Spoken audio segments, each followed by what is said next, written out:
सदगुरु सुखराम जी महाराज ने धन्य हो धन्य हो धन्य हो। राम राम सा। विठल राव अब आ कहे, उलट मिले कि मजाय। हंस आवन की रीत सो, सब ही कही बजाय। सब ही कही बजाय, दया कर अब ये कहिए। अमर लोक की मजाय, शब्द सुख कैसे लइए। सो विद भिन्न भिन्न तार कर, भेद गूंज कहो मोय। विठल राव अब आ कहे, उलट मिले कि मजाय। राजा विठल राव महाराज को ये पूछ रहे हैं, अपनी शंका का समाधान चाहते हैं। और शंका ये है, विठल राव अब आ कहे।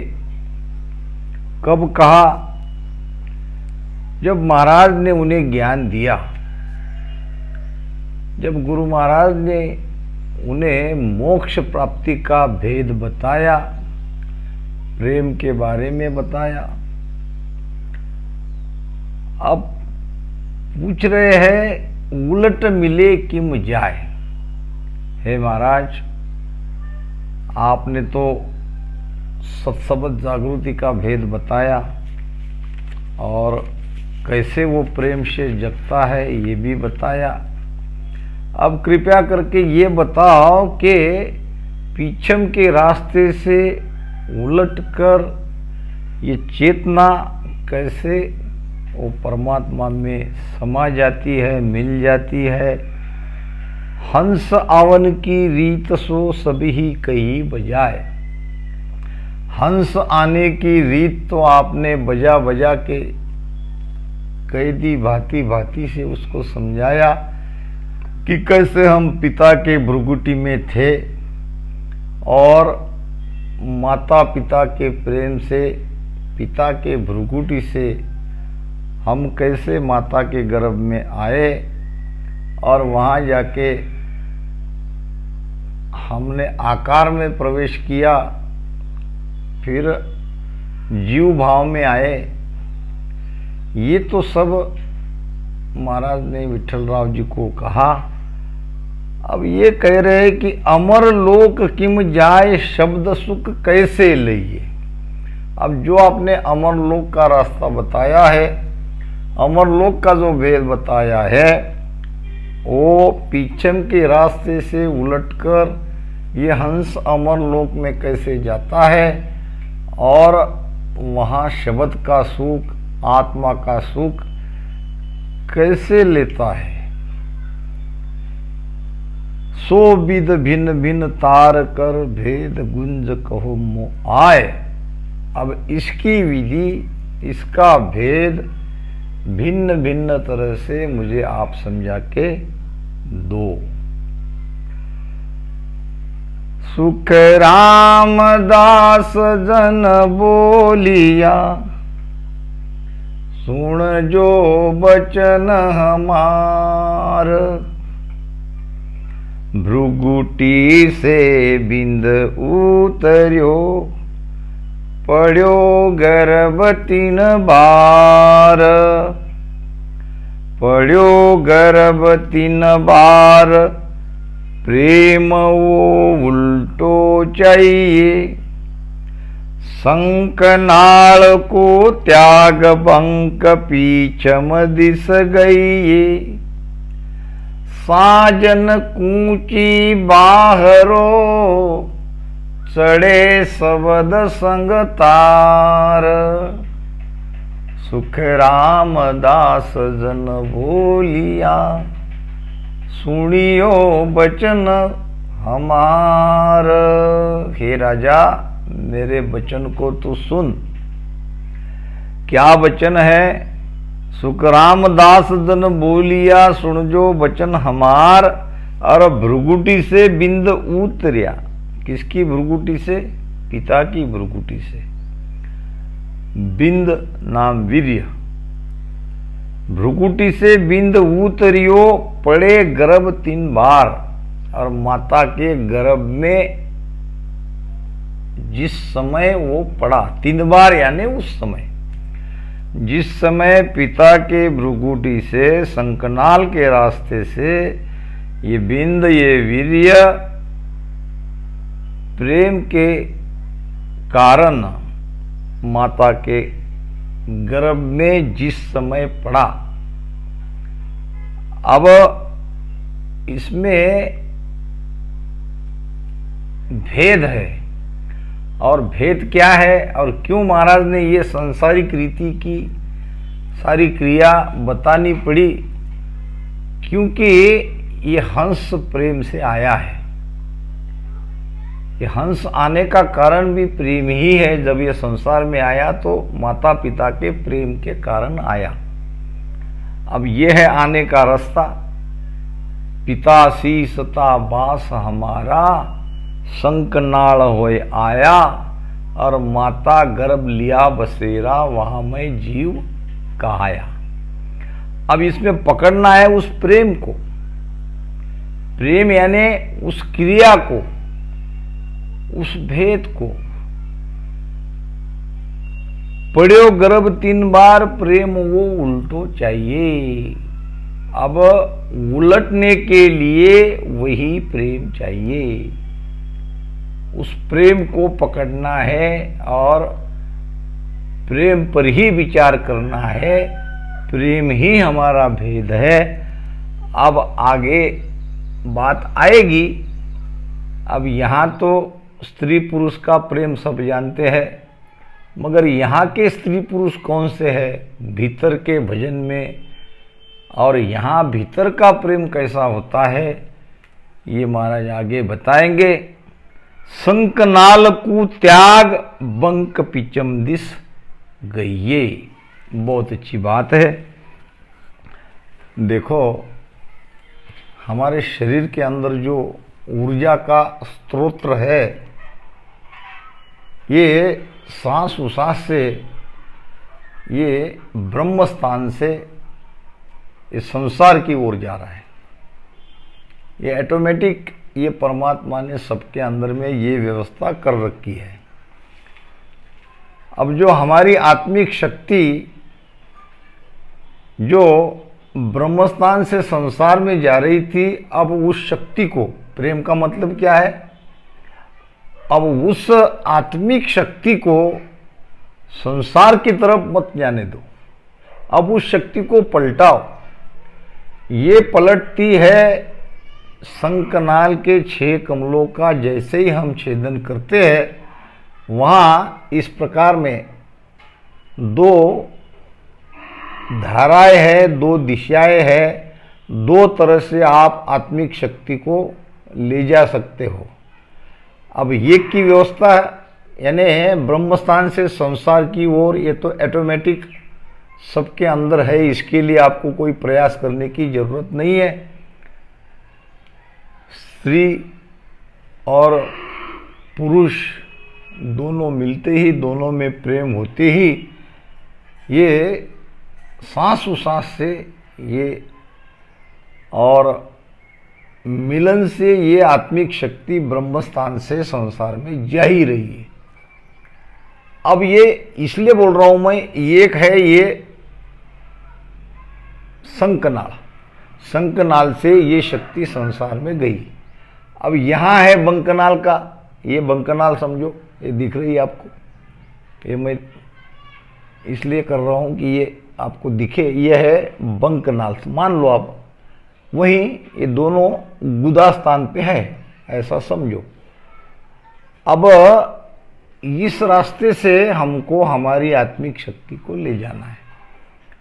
अब ये बंकनाल है बंद, उसका मुख बंद कर रखा है कुंडलिनी ने, नागिन ने।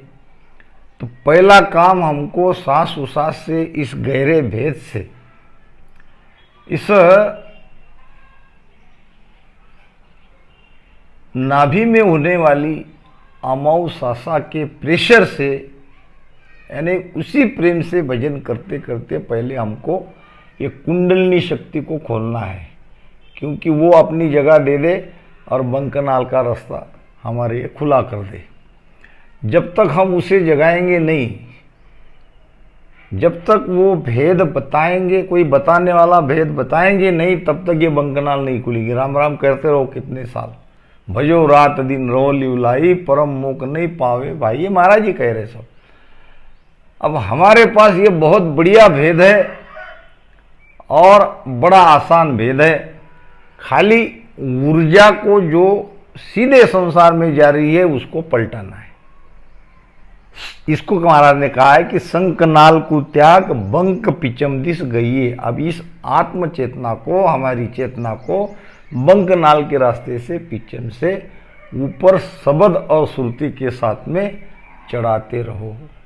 शब्द और श्रुति का ध्यान जब आप देखते हो, भीतर में जो हो रहा है उसके तरफ आप निरखते हो, तो ये भी निरखो कि हमारी प्राण ऊर्जा ऊपर चढ़ रही कि नहीं है। अब इस प्राण ऊर्जा को तो ही तो 10वें द्वार में ले जाना है, सहस्त्रदल कमल से फिर आनंद पाकली के कमल में जाना है, तभी तो हमारी वासना मिटेगी, सारे कर्म कटेंगे और वासना का बीज मिट जाने के कारण दोबारा हमारा जन्म नहीं होगा। तो ये दो तरह से ये ध्यान में रखो।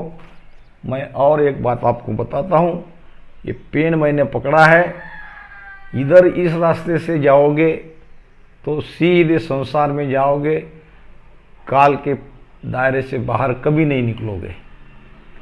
हमारे पास वही तो आत्मिक ऊर्जा है जिसको हमको पलटाना है, और इसे जाओगे, इस रास्ते से सारी ऊर्जा इधर से पलटेगी तो मोक्ष होगा और संसार के प्रति राग भी मिट जाएगा। संकनाल को त्याग बंक पिचम दिस गइये, गइये यानी धारण करे। बंकनाल के रास्ते से चेतना को निरंतर ऊपर चढ़ाते रहो। इसके लिए तो भजन करना पड़ता है। भजन में कोई हम राम नाम के कितने भजन कर रहे हैं, इसकी कोई गिनती वाला भजन नहीं है। हम हमारी चेतना को कितनी दूर इस जन्म में ले जा पाते हैं, तब तक हमारा ध्यान है, तब तक हमारा शब्द है, वहीं पर है। और इसका लाभ इस जन्म तो मिलेगा, मगर अगला जन्म भी हम हमारे लिए सारी व्यवस्था अभी कर ले रहे हैं। दूसरे जन्म में भी हम रामसनी बनेंगे और वहाँ से हमारी ये आत्म चेतना की यात्रा आगे प्रवेश करेगी। साजन कुची बाहरो चढ़े शब्द संग तार। यहाँ कोई यौगिक साधना की आवश्यकता नहीं है, मगर यौगिक साधना जैसी ही सारी बातें हो रही है। एक योगी जिस प्रकार से चक्कर खोलता है, उसकी खोलने की क्रिया अलग है, वो जटिल है, वो आसान नहीं है। मगर वही बात हम सहज में मोसंग चढ़ा, मोसंग सहज में चढ़ा कोई जग जाने नहीं। महाराज कहते हैं ना, सहज में यानी आप सांसों सांस में राम राम करते करते जो वो 6 चक्र का छेदन करते हैं, हम वो 6 चक्रों का छेदन करते हुए आगे और 2 चक्र का छेदन कर सकते हैं। ये हमारे पास भेद है। तो न तो ये कोई मुद्रा साधना लगाने की जरूरत है, न यौगिक क्रिया करने की जरूरत है। शब्द के संग तार नाम सुरती, शब्द सुरती वो ल्यूबंद भजन के साथ लगी हुई रहती है, और उसी के साथ में हमारी प्राण ऊर्जा, हमारी आत्मिक शक्ति धीरे धीरे धीरे धीरे ऊपर चढ़ने लगती है। प्रेम प्रेम पड़े गर्भ में आय प्रेम संग, जोवे आवे फिर धूणों बरसे हेत तब उलटो होए जावे। जिसी भोग की चाय इसी साइब दिस जागे, जिसो नारसु नेह इसो साहिब दिस लागे।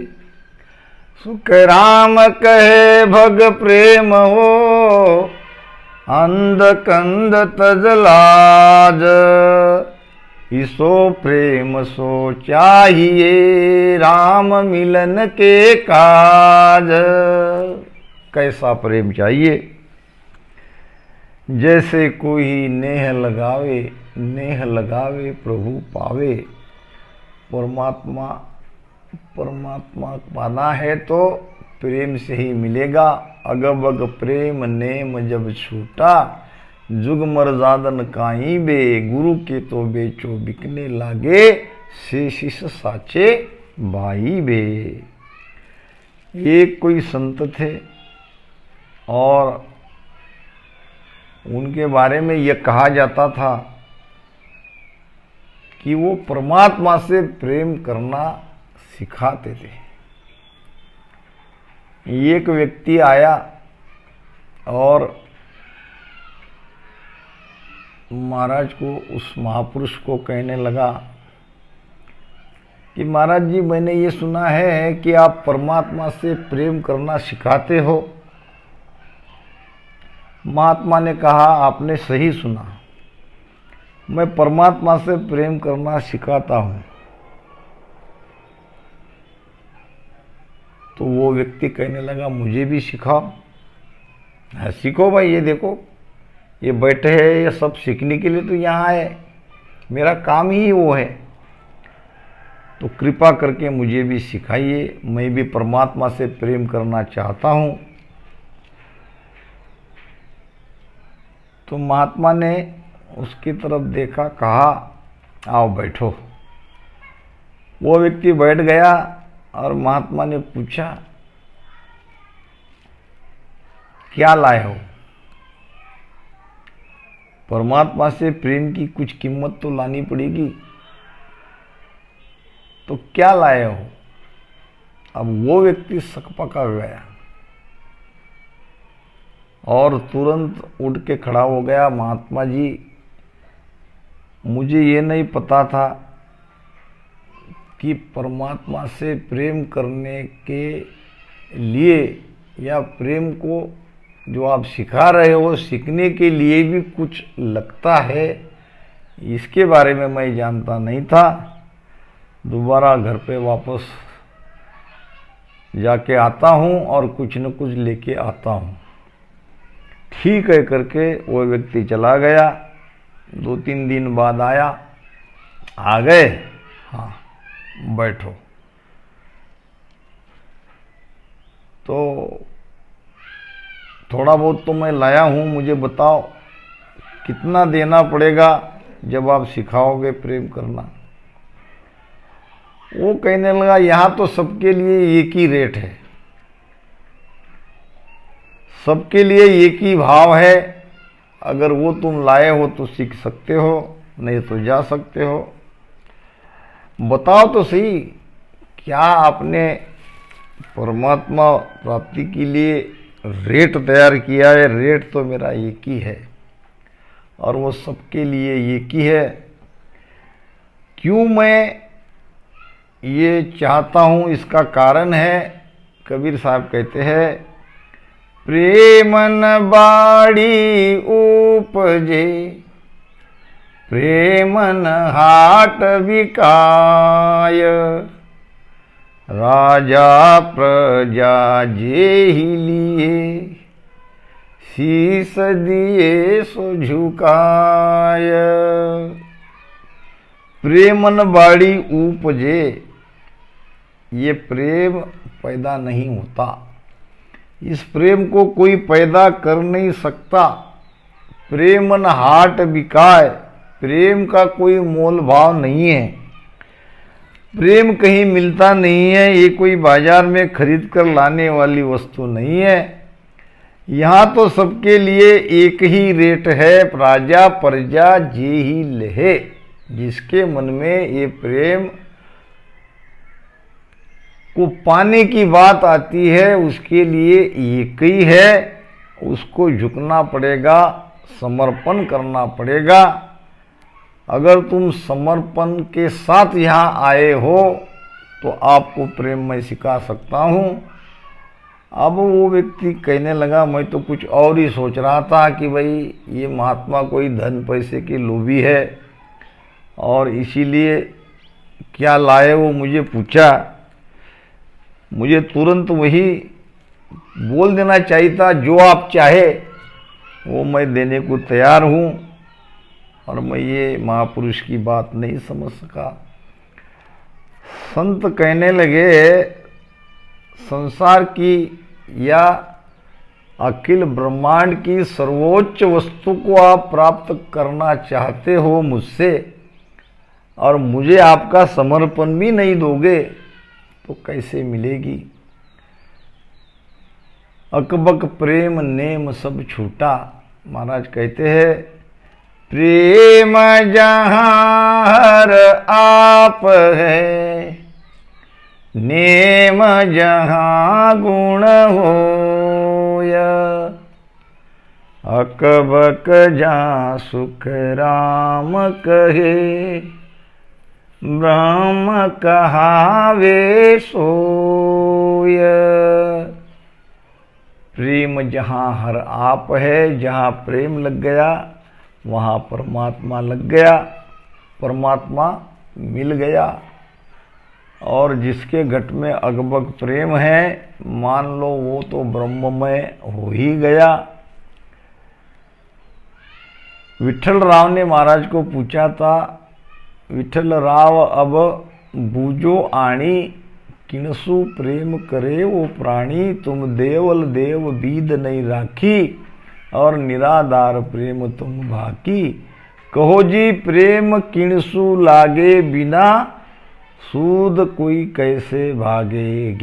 करनी ज्ञान ध्यान नहीं राख्यो, और निराधार प्रेम तुम भाक्यो।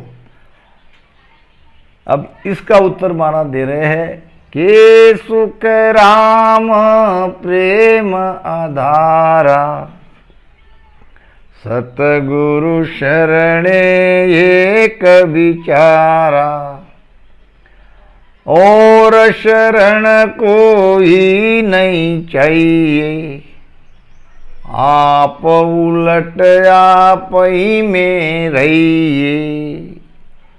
के सुखराम प्रेम आधारा, सदगुरु शरण एक विचारा। यहाँ है सदगुरु शरणा का एकमात्र आधार, वो प्रेम पाने के लिए, प्रेम को प्रकट कराने के लिए, और शरण कोई नहीं चाहिए, दूसरी किसी की जरूरत नहीं है। आप ही उलट आप में रहिए। सदगुरु की शरणागति धारण कर ली, भेद मिल गया, प्रेम करना सीख गए, तो धीरे धीरे आपको ही उलट के आप में रहना है। यानी आखिर में क्या होगा, आखिर में यही होना है कि आपको आप ही से मिलना है। ईशा अद्भुत लखाया मोय, मिही मेरा राम न दूजो कोई। महाराज कहते हैं कि ये अद्भुत बात मेरे लखने में आई। क्या लखने में आई? ईशा अद्भुत लकाया मोय, मही मैं राम न दूजो कोई। जिस राम को मैं खोजता फिर रहा था वो मैं ही था, मगर मेरे भ्रम और अज्ञान के कारण मेरी यात्रा निरंतर चल रही थी। वो तो परमात्मा मेरे ही अंदर था और वो मैं ही था।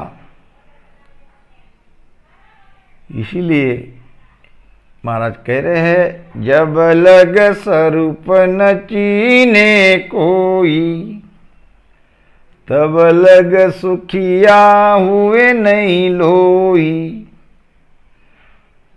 समझा स्वान पचे तब हार्यो, अपनो स्वरूप यूं माय विचार्यो। जब लग स्वरूप न चीने कोई, जैसे स्वान ने अपने स्वरूप की पहचान करी, उसी प्रकार हमें भी हमारे स्वरूप यानी हमारी आत्मा की पहचान करनी है। उसको भीतर में पहचानना है, तब तक हम सुखी नहीं होंगे, तब तक वो आनंद नहीं आएगा। तो हमें ही हमको प्राप्त करना है। जैसा कि एक व्यक्ति एक संत के पास आया और कहने लगा, वो संत तो बड़े ऊंचे महात्मा थे, पहुंचे हुए थे, कि मुझे परमात्मा को पाना है, क्या आप मुझे ऐसे किसी संत को मिला सकते हो? संत ने ऊपर से नीचे तक देखा। अब क्या कहे? सूरज उगा उलवा कहे अंधेरी रात, कहते हैं ना संत। अब ये उल्लू दिन भी इसको दिख नहीं रहा है। अब इसको मैं कैसे समझाऊं, मैं कैसे मेरी बड़ाई करूं? मगर इशारे में तो उसको कुछ न कुछ तो बताना पड़ेगा। उसने कहा, देखो मैं तुम्हें बताता हूं, ये कुटिया देख रहे हो, ये कुटिया मेरी, हाँ हाँ देखी महाराज। ये पेड़ देख रहे हो, कुटिया के पास जो नीम का पेड़ है, हाँ हाँ देख लिया महाराज। और ये मुझे देख रहे हो, हाँ हाँ महाराज आपको देखा है। सफ़ेद बाल, सफ़ेद दाढ़ी और गेहुआ वस्त्र, भगवा वस्त्र, हाँ देख लिया महाराज।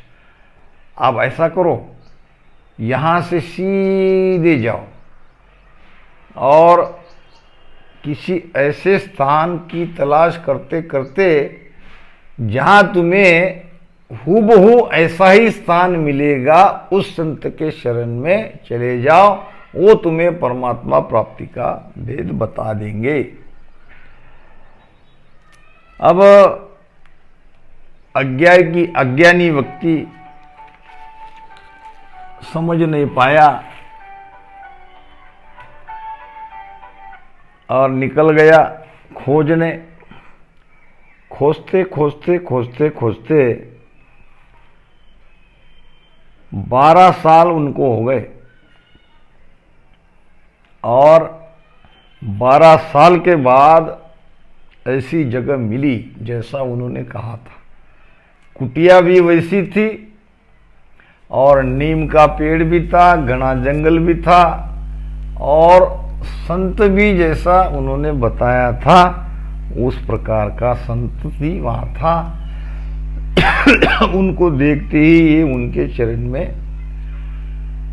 झुक गए, प्रणाम किया, कहने लगा, महाराज आपको ढूंढते ढूंढते ढूंढते 12 साल हो गए, आज आप मिले हो, कृपा करके मुझे परमात्मा का भेद बताए। आपके ही जैसे किसी संत ने मुझे बताया कि ऐसी कुटिया रहेगी, ऐसा नीम का पेड़ रहेगा और आपके ही जैसे संत महात्मा रहेंगे जिसके बाल बड़े हैं, दाढ़ी बड़ी है और संत के वस्त्र उन्होंने पहने हैं। संत देखकर हंसने लगे। हाँ आपने सही जगह यहाँ पर आए हो, मैं तुम्हें परमात्मा प्राप्ति का भेद जरूर बताऊंगा। धीरे धीरे 12 साल पुरानी बात उसके स्मरण में आने लगी। क्या मैंने यहीं से तो प्रारंभ नहीं किया?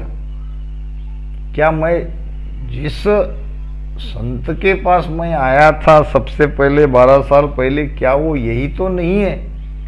धीरे धीरे उनकी भ्रांति मिटने लगी और जो समझ नहीं रहा था वो धीरे धीरे समझने लगा। और महाराज को पूछा, कहीं महाराज मैं 12 साल वापस उसी जगह तो नहीं आया? मुझे आप संत को ढूंढने के लिए कहीं आप ही तो नहीं थे? संत ने कहा, मैं ही था। तो क्या मैं वापस घूम फिर कर वहीं आ गया? घूम फिर कर तुम्हारे कारण आया बेटा। घूमना इसलिए था कि तब मैं कह देता तो तुम्हारा भरोसा नहीं होता, विश्वास नहीं होता। जब विश्वास ही नहीं है तो कोई भक्ति आगे फलित नहीं होती है। अगर तुम उसी समय जाग जाते कि जैसा मैं कह रहा हूं वैसा तो सब वही है, तो वही बात बन जाती, मगर तुम निकल गए। तो कहने का मतलब हमें हमारे स्वरूप को ही पहचानना है, हमें जागना है और किसी स्वरूप में नहीं जाना है। सत्स्वरूप आनंद पद हमारे ही भीतर है। आत्मा सत्य है, आत्मा का स्वरूप सत्य है, आत्मा के अंदर आनंद है और ये त्रिगुणी माया के, जगत के, संसार के आनंद से बहुत भिन्न है। तो वहीं आनंद तक हम चले गए तो हमारा मोक्ष हो गया। इन्हीं शब्दों के साथ आज वाणी महाराज को विराम देता हूँ। यहीं पर राम राम सा राम।